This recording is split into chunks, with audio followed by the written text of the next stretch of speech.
ரொம்ப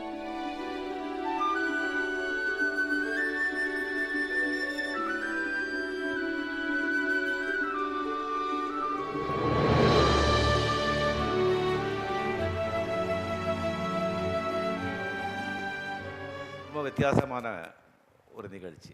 ஆகஸ்ட் 1979 வந்துட்டு இந்த கட்டடம் ஸ்டார்ட் ஆச்சு. அதுக்கு எம்ஜிஆர் சார் வந்துட்டு அப்போ சிஎம்மாக இருந்தார்.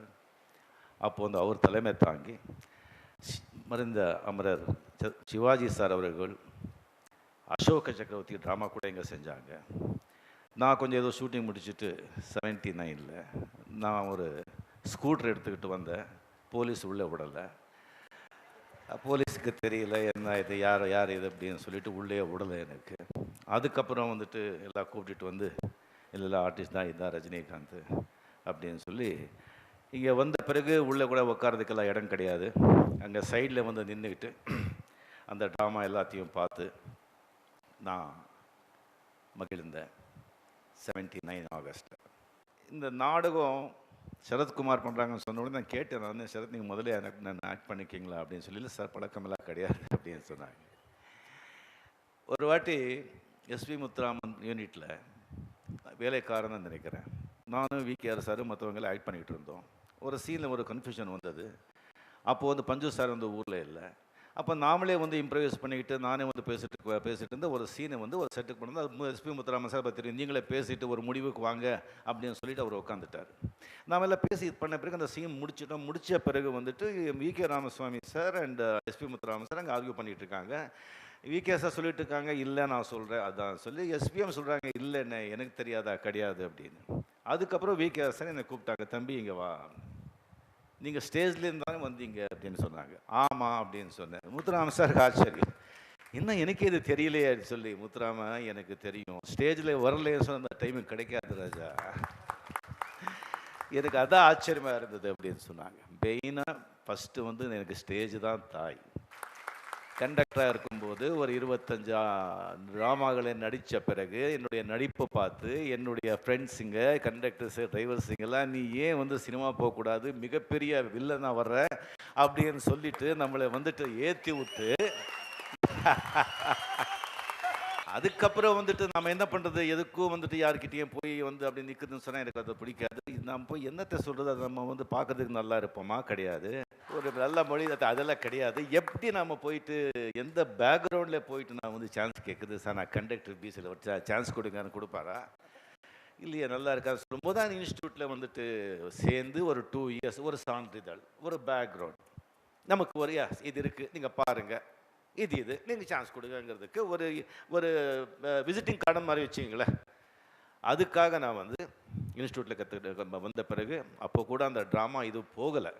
அது அப்படியே நம்ம சேஞ்ச் பண்ணதே கேபி சார் தான்.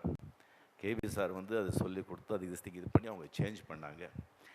ஸோ அந்த ட்ராமா நான் எனக்கு மிகப்பெரிய நான் பாக்கியமாக நினைக்கிறதுன்னு சொன்னால், பெரிய மகான்களும் சொல்லலாம், கலை உலகத்தின் மகான்களும் சொல்லலாம். அதாவது NT Rama Rao, Sivaji sir and Rajkumar sir, அவங்களுடைய கடைசி காலகட்டங்களில் நான் அவர் கூட இருந்தேன்.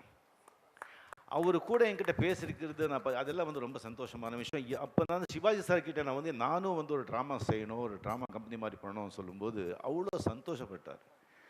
பிரபு ராம்குமார் அங்கேயே இருந்தார், சொன்னார் இவர்கிட்ட கேளு ஜனி. நான் சொன்னேன், சக்தி நாடக சபாவா சிவாஜி சார், அது மறுபடியும் நீங்கள் இது பண்ணணும் அப்படின்னு சொல்லி நானும் சொல்லிகிட்டு இருக்கேன். அதில் இருக்கிற ஒரு சந்தோஷம் எதுலேயும் கிடையாது.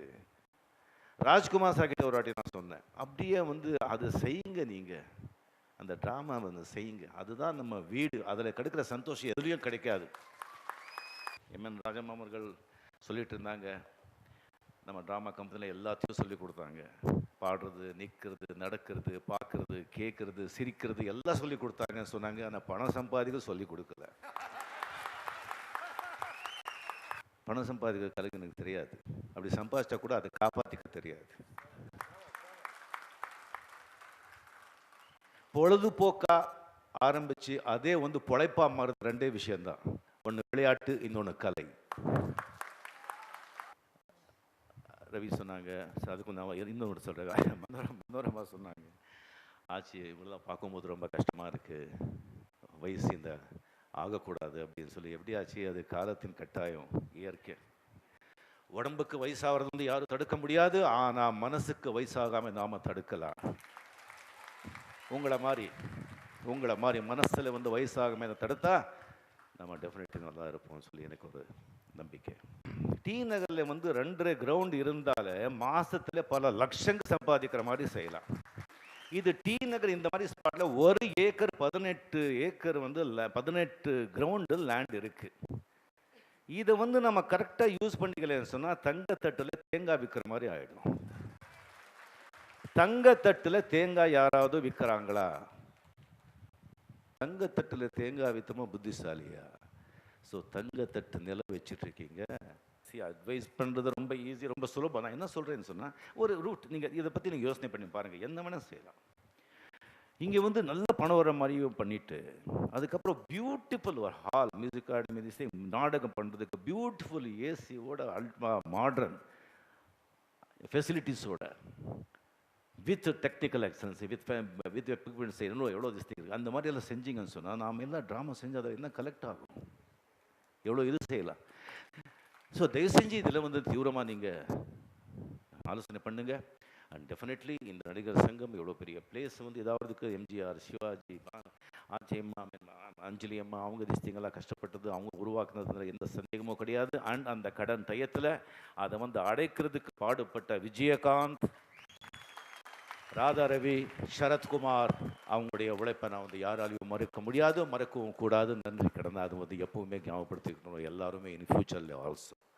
ஸோ இந்த மாதிரி ஒரு நல்ல வாய்ப்பு கொடுத்ததுக்கு நான் மகிழ்ந்து நன்றி சொல்லி, ஏதாவது நான் தப்பாக பேசியிருந்தா, யாருடைய மனசாவது புண்படுத்த மாதிரி பேசியிருந்தா தயவு செஞ்சு மன்னிச்சிருக்கேன்னு சொல்லி கேட்டு விடைபெறுகிறேன். நன்றி, வணக்கம்.